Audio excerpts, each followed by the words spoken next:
Hey, everybody, it is Chris Aiken from the Classic Metal Show and the Aftershocks podcast. And before we show you this next video, just wanted to remind you that you can add the CMSPN to your Roku. That's right. If you have a Roku or a Roku TV, just click the link below. It's in the scroll. It's also in the description of this video. And make sure you're logged into your Roku account on your computer, and it will add it right to your Roku. It'll add it, then you just refresh your device, and bang, there it is. That way you can watch all of our episodes, whether it's us or Skull Sessions or Talk to Me or Aftershocks or Classic Metal Show. All be on your TV. It's a deal, right? And it's free. All right, make sure you do that. And now here's the video you actually came to see.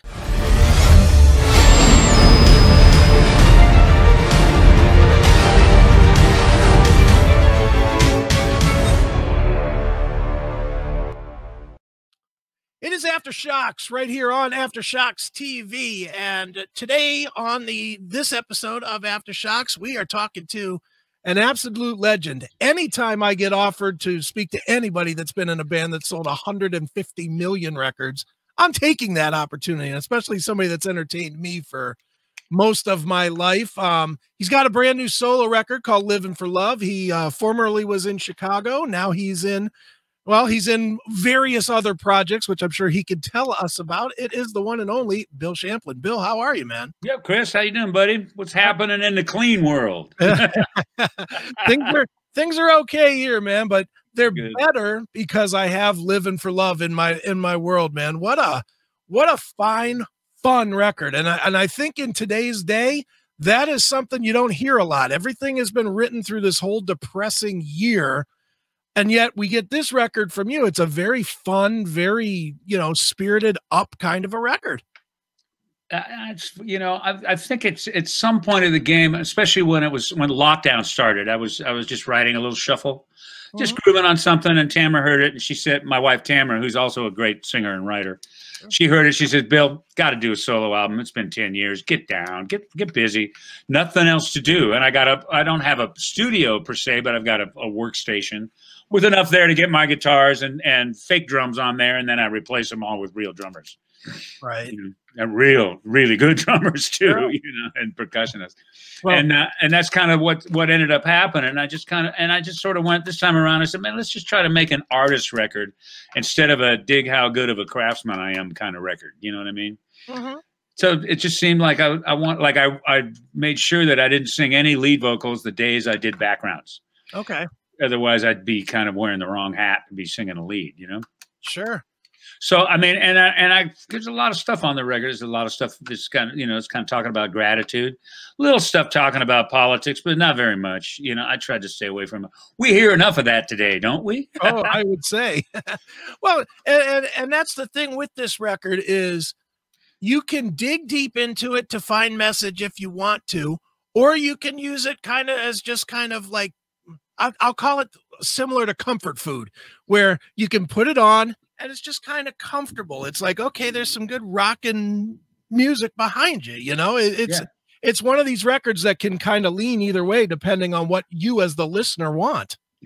Years ago when I first met Tamara, I played her the very first Sons of Champlin record. Right. They had a lot of there was a lot of message stuff going on. The times were somewhat similar to this. We had Vietnam going on. We had people against it. It was just crazy time. Right. Sure. And then there was the whole LSD revolution that was going on in San Francisco and all that other stuff where I was living at the time, or in Marin County. And she listened to the record, and then she said, "Man, that's really a good record. You're singing great, man. That's really cool." About a year later, she was running on a treadmill. She put the record on just to run. And she came in, she said, "I didn't realize how deep these lyrics were. I was just grooving on the grooves." Right. I was just hopping into the grooves, So, I mean, it's some of these records. I know with Sgt. Pepper, I didn't get it until I listened to it 4 or 5 times. Right. And it was like some record Stand album of Sly and the Family Stone, the same kind of thing. You listen the second time, you go, oh. Third time you go, oh, and that's kind of what this I'm shooting to try to make this. I mean, lyrically, I was shooting to try to make this album one of those. Sure. Is that your goal creatively now, is to not tread the water that you've already done, but to really explore new new, or maybe not new, but avenues that you haven't, you've been an artist for however many years now, you tread a lot of musical ground. I've been doing it since the late 1800s. My first album, I did my first album on smoke signals. not that bad, but and I mean, it's a lot of people that are kind of close to my age are just kind of going, well, why bother doing any of it? And I just went, I gotta, I just gotta. And then Bob Weingard at Imagine Records heard it, heard some of it. And, I played a little bit for him, and he went, I want to get involved in this. So he got into it. He just released Reason to Believe the other day, I guess the first, and the album will be, and this is all digital. The album is going to drop on the 22nd. Okay. And I think it's Warner Music Group /ADA is the distributor around the world, other than Japan, because Japan, I'm doing a whole other thing with Sony. Okay. So it kind of, and what's really cool is that Bob got Shauna O'Donnell involved in it, and Steve Nathan, and he's got the baddest ass team going. You know what I mean? And Shauna's really great. And Shauna, man. I know Shauna, she's great. Yeah. She's on fire. I love that girl. She's great. Absolutely. So I've been just kind of really letting people know that this thing is here, and this is really worth listening to, especially lately. People aren't allowed to touch. The only thing that can touch people is music. True. You think about it. What else? You got to stay 6 feet apart. Well, you can hear this stuff from 6 feet away. Right. So at least you have that, we got that going for us. And I read somewhere that, if it's not art, if it's not personal, or if it's not personal, it's not art. And I kind of went, I'm going to put a little more of myself into this. I've just gone through, I was about 4 years ago, right in September, I think of 15. Yeah, I think it was 15. Okay. And I was diagnosed with real aggressive prostate cancer. And the next day, my older son passed away from esophageal cancer. So we don't like the C word too much around here. I had enough of that. Thank you very much. And I just kind of went through a year of craziness. I was just devastated losing a pretty close friend in a lot of ways. He had his problems and stuff. So, it took me 2 years, but I wrote a song about it, because I write a song pretty much about everything at some point of the game. I got pencil, I got paper. I don't want to waste them. It's either a grocery list or I'm writing a song, one of the two, No, definitely. Next time I'll record the grocery list and we'll see what happens. Well, and Bill, it is, I'll put it this way. I write books as well, and I've written some personal books. I was in a really nasty industrial accident. I took a 69% burn from a molten furnace. So I certainly know, I certainly know pain, and but writing a book about it and putting it out there was cathartic, but at the same time, it was somewhat frightening, to be honest, to really expose that much. And I wrote really honestly. I didn't write any, nonsense or superhero stuff like some people do. Yeah, that's not happening. For you, you've been an artist, and you've been an artist in such a huge band with Chicago, and even now, even now, you're still going to have thousands and thousands of people that are going to hear your words. How difficult is that for you to process people interpreting what you're trying to say and give that much of yourself to the public? Whenever I write anything, even quasi-political, I try to write it in such a way that the left thinks it's theirs and the right thinks it's theirs. Right. And I don't particularly dig extreme anything for the most part. Hey, what we're here at this point of the game, especially after going through damn near dying and losing somebody close to me and all that. You understand what I'm talking about. Your list of stuff you care about becomes very short, and the list of stuff you don't care about becomes longer. Yes. And your life, and that is really probably the main change, the main, quotient of going through all the kind of stuff. And your list, my whole situation is, the first song, Reason to Believe, Bruce Geitz, great guitar player, great musician. He's worked a lot of stuff, done a lot of stuff with Richard Marx over the years, and I've co-written. My wife and I, both of us, in different, sometimes together, sometimes not, have co-written with him off and on for years. And he lives in Franklin, I think, or Brentwood, maybe Nashville area. Okay, and he just sent us this track of Reason to Believe, and I just, you know, the minute we heard the track, he says, "Hey, you guys want to write this and put some melodies and lyrics on it?" And Tamara's going, "Where's the pencil and paper? Let's go." We had that thing written in a couple of hours. Wow. We were on it in a New York minute. And it wasn't until I was really writing down doing the final draft, typing it in, making sure I don't lose it, which can happen. Organization is the key to success in a lot of ways. And as I was writing it, I looked at it and went, "Oh my God, we just wrote, this is really written about gratitude." Pretty serious song about gratitude. And it was, sometimes I get that thing where I'll write a lyric and it just seems like a premise of a, you know, a scenario of somebody else and somebody else that I may write in first person. 6 months later, it's happening to me. Sure. And I just go, whoa, songwriting's got some sides to it that are pretty cool. There's some pretty cool things happening. You want to know what's going on 6 months from now? Write a song. You'll get at least you'll get an inkling of some sort. Right. Crazy. No, but I mean, most of the time, you know, I mean, I've mentioned this before to different people, but you know, what you have is a craft. And I've done albums over the years where you know, I was really just applying my craft, which I've got honed to a pretty good level, at some level, at least for pop music. I'm not a jazz guy by any means. Sure. But or for rock. I mean, I kind of discovered AC/DC 5 years ago. It's a late comer to that little groove, you know, great band, unbelievably good band. But at any rate, I just realized that the more you spend your time on your craft, the better chance for art to come through. Mm-hmm. You know, and occasionally I'll get a lyric that just says it all. And it's like, wow, okay. And I didn't remember writing it. There it is on the paper, you know, just kind of, boom, just comes right through you. And that's what I think that's what most songwriters, at least, are just waiting for, is that moment. Sure. And you know, you mentioned that the better you get at your craft comes from the amount of time you spend with it. I would also think that the more you're able to expand your craft comes with the time, because you know, like with anything, whether it's a day job or writing music or doing anything, you do it to a point where then you kind of almost get bored with it on some level, and you try to grow it, you know. And it's funny. I mean, you've been in the game at least 2 years at this point, and now, yeah, right. You know, and now all of a sudden I hear a song like "Livin' for Love," like the title track, so different from what I expected from you. It's got that barroom blues feel, you know, which is a really, I don't want to say it's something you've never done before, because I'm not going to lie to you and say I've heard every note of everything you've ever played, but it's very different from the stuff that I know, either from Sons of Champlin or from, you know, Chicago or your solo stuff. It's funny. I kind of started off thinking of myself as a blues singer.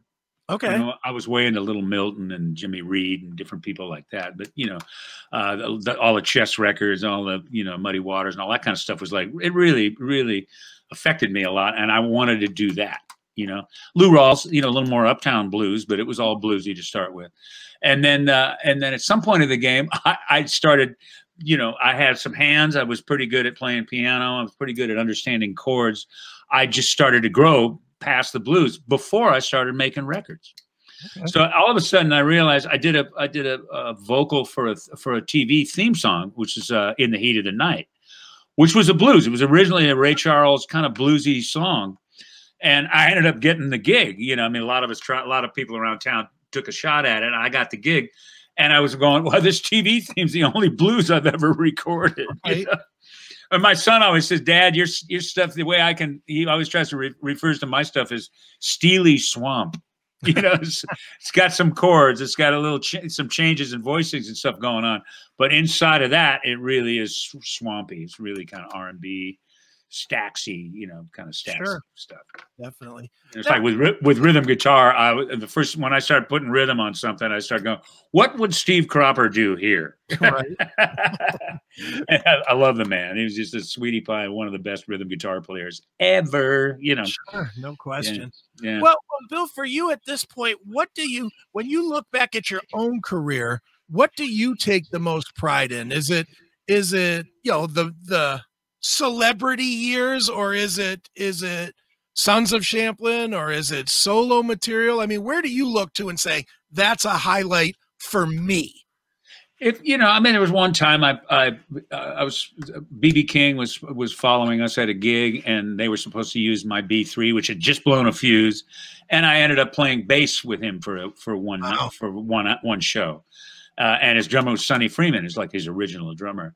I learned more about the shuffle, you know, and than ever, you know. I mean, it was such a great moment to be with a person that had that much presence, you know. I mean, BB King is a pretty amazing guy. Oh, yeah. And you know, and I've had moments where I've worked with people just insanely great, and I look at those things as really being good. But I think the thing that probably does more for me and you know, really touches my heart the most is if somebody comes up to me and says, "Hey, I heard this song that you wrote, and I got it. It changed my life." Right. And I mean, every writer has one or two of those, but I got a lot with the Sons material, the very early Sons material. It was right around the time people were starting to freak out on acid an awful lot. And I was kind of approaching that. So, you know, settle down, relax, everything's cool, go with the flow, you know, all the other hippie jargon that came out in the mid 60s, you know. And I actually believed in a lot of it. I know, even though the world seemed to believe in it while it was a fad, and then it went away. It didn't go away from me. Peace and love is still a real, tangible goal, I think. You know. Sure. Well, and I know any of the little songs, 4-minute ditties that I record are not going to change the world, but it's not stopping me from trying. Well, sure, but you say that it's not going to change the world, but then again, it might change 100 people, and if it changes 100 people, that does change the world. At that point of the game, I consider myself a complete success. There you go. Perfect. You know, I don't base success on bank accounts. I've seen people do it, and it's just, it's resting on you know, you're building your house on sand. Right. You know, you're resting on laurels that you don't really have. You know, if anything really good happens to any artist on any level, it's because they were doing their craft and art happened to them. And to take credit for that is crazy. Right. No, I agree.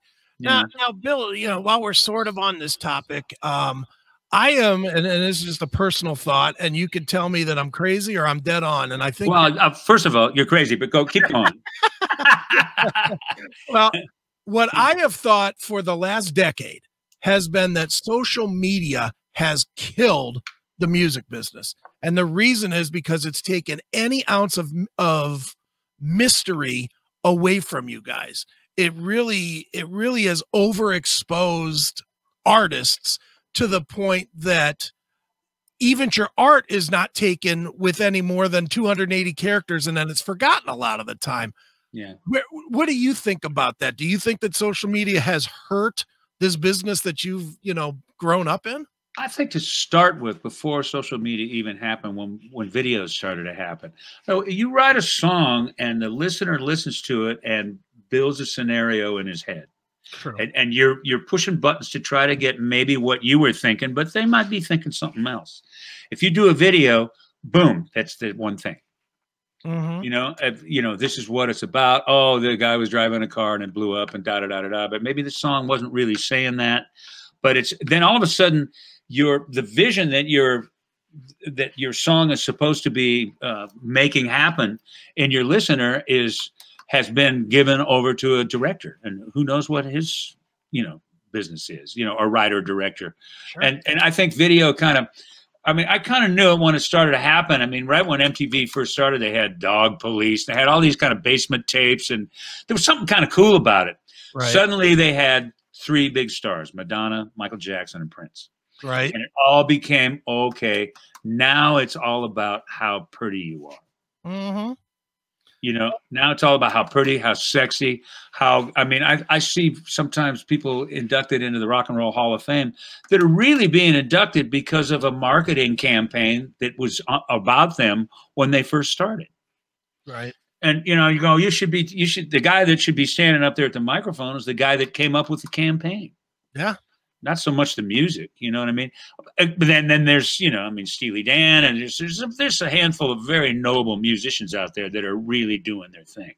Sure. You know, and I'm in love with all of them. You know, I think it's great when you allow music to carry you forward, rather than I had a hit, I gotta go do it again. Right. That drives me crazy. You know, you walk into a studio, you see a bunch of guys going, I need to have a hit. We really need a hit. You're not going to get one.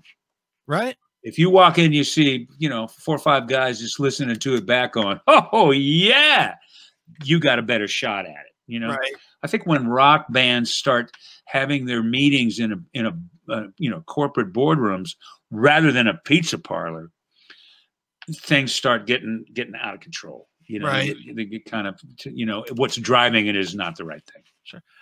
You know, and it's really interesting that you say that, because you were in a band at the exact time when they actually brought in, you know, David Foster to bring you hits. You know, I suggested that they brought in David Foster. He had just done my second solo album. Okay. And I had heard the music that they were planning on doing on the next record. I mean, one of them was a tune that me and Danny Serafin wrote. And I just went, this ain't gonna fly. This is kind of self-indulgent, and nobody's really hitting hooks anymore. And I brought in David, and Peter was at such a great space at that point, writing really well. And David, and they hit it. I mean, and I just kind of went, well, if it's getting radio, great. You know, cool. I mean, I don't think that's the be all and end all of what Chicago's about. Was those songs, or you know. Right. But, you know, listen to David's arrangement of Hard Habit to Break. It stands up to this day as badass, you know, really, really. So I think there was still a certain level of excellence. It was just a little more modern than the stuff that they were coming up with. Sure. Definitely. And, you know, and that was the swimming pool that everybody was swimming in. Mm-hmm. Yeah. And again, good. Not that the bank account matters, but it sure didn't hurt you guys' bank account at that point. Not by a long shot. I wouldn't have been in there for as long as I was had it not been for a decent paycheck. You know. Oh, I hear you. I mean, I was a principal member of the band. I wasn't an owner, but I was a principal member of the band for a long time. Sure, definitely. But you know, at some point of the game, it just starts getting silly. Mm-hmm. You know, I walk on a stage and you start feeling silly because you're doing exactly, and you're being told, don't change anything. Make it exactly like it was the day we recorded it. And I wasn't there the day we recorded it, you know. Right. So there was a lot of things, you know. I mean, I hung on for probably longer than I should have, but you know, there were great moments. I had some moments, and I was kind of established as a lead singer, especially with Look Away. Mm-hmm. You know. So it, you know, I can't look back on it and say that was a waste of time, although while I was in it, I thought it was. Sure. You know, but you know, when you're in one of those kind of situations, especially with big bands, and I've seen it with other bands, and it's kind of always the same. You become a prisoner of your own success. Mm-hmm. And that you know, I kind of went at some point in the game. I went, you know, I don't want to be on my deathbed hearing in my head da da da da da da da da da. Right? How many times I tried to go to sleep on the bus when that's just flying through my head because it was the last song we played. Right. And you know, the encore song of the set, and that's, you know, every day, every night for years and years and years. That's the one we ended it. You know, and after a while, I went, I don't want to hear that anymore. That's funny. You know what I mean? No, I do. You know, we always joke on our show about Dream On from Aerosmith, and about how Steven Tyler must just cringe when he has to, you know, because it's such an orchestrated thing, and you know, it's the whole fly-in and everything, but it's still the same 300 words that he's been singing at the end of every show since the band began in 1970, whatever. So I get it. It's you know, and I correct. Yeah, but that guy's a pretty cool musician. Oh, I mean, his stacking, the way he puts vocals together, he's as good as anybody. He's a great harp player. Sure. Man, he can play that thing. You know? Oh yeah. So I mean, I met him a couple times. He was sweetie pie. He's a really nice guy. Sure. Yeah. Correct me if I'm wrong on this, Bill, but it's not the song that you end up not liking. It's the pretending that you're happy to perform it that you don't like doing. You got it. You know? And believe me, I wasn't that good at it. And then, you know, the band was kind of like, hey man, why is this guy just, you know, I was just doing my job. And, you know, I was just at some level, maybe even more so than those guys, I was marking time. Everybody said, oh man, you got to be an actor to pull this off. I said, no, I'm not an actor. I'm a movie star. got to pull a Peter O'Toole line from My Favorite Year. I'm not an actor. I'm a movie star, you know. And you know, I mean, I was management. All people said, hey, Bill, you just got to realize you're a rock star. And I went, no, I'm not. I'm a musician. Right.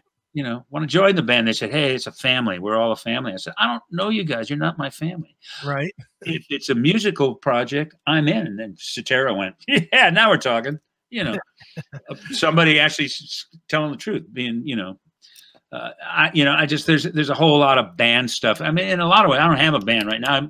And when I do, it's a lot of times I play with the Sons, which was my earliest first band. Sure. And when there's playing at all, when anybody's playing, because it's right. kind of it's a little thin these days, just for, you know, the lockdowns and nobody's allowing live gigs and, you know, all that. Who knows where that's all going to go. Right. Hopefully it's good. I mean, I think they got, from what I understand, their vaccine. So I think we might be, at least we got a better shot at getting on top, getting in front of this thing. Sure, definitely. At least my fingers are crossed. I'm hoping so, you know. I think we're all hoping that one, Bill. Yeah. Yeah. Well, Bill, I'm going to give you your chance to be a proud papa here. Tell me about the experience of watching your son on The Voice. Oh, it's crazy. First of all, I don't dig those shows very much. Right. I mean, when I watched the first couple of times I watched American Idol, and I watched Simon Cowell just read the riot act to some of these young kids that are trying to do what they're doing and just telling them how horrible they are and everything. And I realized the show's ratings were more about losing than winning. People are sitting there watching. I want to watch somebody be humiliated, and I didn't like that. Right. And I didn't get that The Voice was that bad on that level, you know? Okay. And yeah, Will tore it up. He was supposed to be off that show 7 weeks before the finals. Okay. Wow. And he just came through. I mean, he came through there was 1 week he came through, he was singing At Last, the Etta James song. And he called me up earlier in the week. He said, and I guess his coach was Adam Levine, right? And Adam said, stay low. Don't sing any licks. Just stay low. And Will called me up, and he said, well, he just told me to do that. I said, well, are you gonna be you? You know, right. we were in Nashville for a while, and he said, I just don't dig if you can excuse this language. He said, Dad, I just don't dig the Nashville rules. Everybody has to kind of play by the rules here. I said, you don't have to follow those rules. You're not a Nashville singer. You're a bad motherfucker. The only rules you gotta deal with is the bad motherfucker rules. So when this whole thing came down with the Etta James tune, I just told him, I said, sing what you sing. You know the rules. You're the bad motherfucker. Be it. And he just went on. He sang the first couple of lines. It was real easy. And then he just completely flew. Everybody in the building went, holy shit, what is that? I had a guy sitting next to me, didn't know who I was. It kept banging me with the elbow going, who is this guy? What is this about? And I was real proud of him, you know. But then, then once again, politics kind of screwed him over at some point. Right. I find it amazing that they didn't know who you were. And meanwhile, they kind of did. He wanted to keep it down because he figured that you're going to use your dad's connection to Chicago to try to get further in the show. So he wanted to keep it to a low profile. I mean, they definitely knew who I was without a doubt, but sure they didn't want to, and kind of rightfully so. I thought it was. I felt like, hey, can't you say anything about your old man singing? Nah, you're not going to do it. That ain't going to happen, or his mom for that matter. Right. David Foster one time says, man, I listen to Will sing. He sounds like you, and he sounds like Tamara. Surprising. How'd that happen? I said, well, go back to school, take a semester of biology, and that'll tell you where that's coming from. No question. He's a funny guy. He can be a funny dude when he wants to. I'm sure. Yeah. Well, Bill, Livin for Love is the new release. It is fantastic. I suggest to anybody that loves that just loves music, because it's not a record that you could say, well, it sounds like pop, whatever. No, it sounds like me. Yeah. Yeah. There you go. It sounds like you, and it really does explore a lot of musical ground. I suggest everybody go check it out. And Bill, where should people go to keep up with you and to, buy the record and all that good stuff? Well, the digital releases, I think it's going to be iTunes and all the different spots, Spotify, the whole anything digital, you're going to find it there. And that's Imagine Records is dealing with that. Okay. For those people that don't like to buy air, that's what Alice Cooper said. I don't like buying air. Who really want a CD, and which, by the way, the CD package is just gorgeous. Great. We got a really great painter, Vladimir Kush, who did this painting. I said, so we licensed it and made an album cover out of it. It's just insanely beautiful, and the package is really, really great. And we're selling that at our website, which is BillChamplin.com. Pretty easy. Sure. And then when you get in, you see it's /shop, and we're selling Suns masks and, with a whole 9 yards. And the record's really kind of worth listening to. If you want to, we've already got a bunch of pre-orders for the CD, but if you're cool with just downloading from iTunes and everything, they'll, at some point we'll just print the booklet with all the credits. Okay. So that, and put it online so that if anybody buys the record from in digital, they can get the same information that they can get with the album. Very good. But the album is at BillChamplin.com /shop, Living for Love, and it's I'm just it's really cool. There's a cool thing on that record. All right. Well, yeah. Bill, it's great speaking to you, man, and good luck with it. And thanks again for jumping in on Aftershocks. Chris, thanks, bud. Thanks for listening to Aftershocks. For more episodes, go to our website at www.aftershockspodcast.com. Visit us on our Facebook, Instagram, and Twitter pages for more news and information on the podcast. And be sure to subscribe, listen to, and review all episodes on YouTube, Spotify, Apple Podcasts, and all other podcast platforms. For your music listening pleasure, visit our website or go to www.shockwavesradio.com. For all comments and questions, please email us at info@aftershockspodcast.com.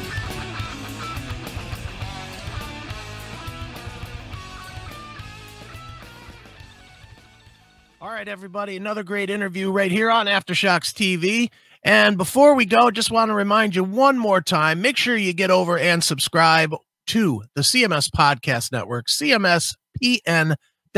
You can watch, you can listen, you can subscribe to everything that we do, not only us, but the classic metal shows, Shockwave Skull Sessions, Talk to Me. It's all there, one site, get 4 great shows, never have to do anything again but be entertained. So check it out, CMSPN.com, CMSPN.com, CMSPN.com. Until next time, folks.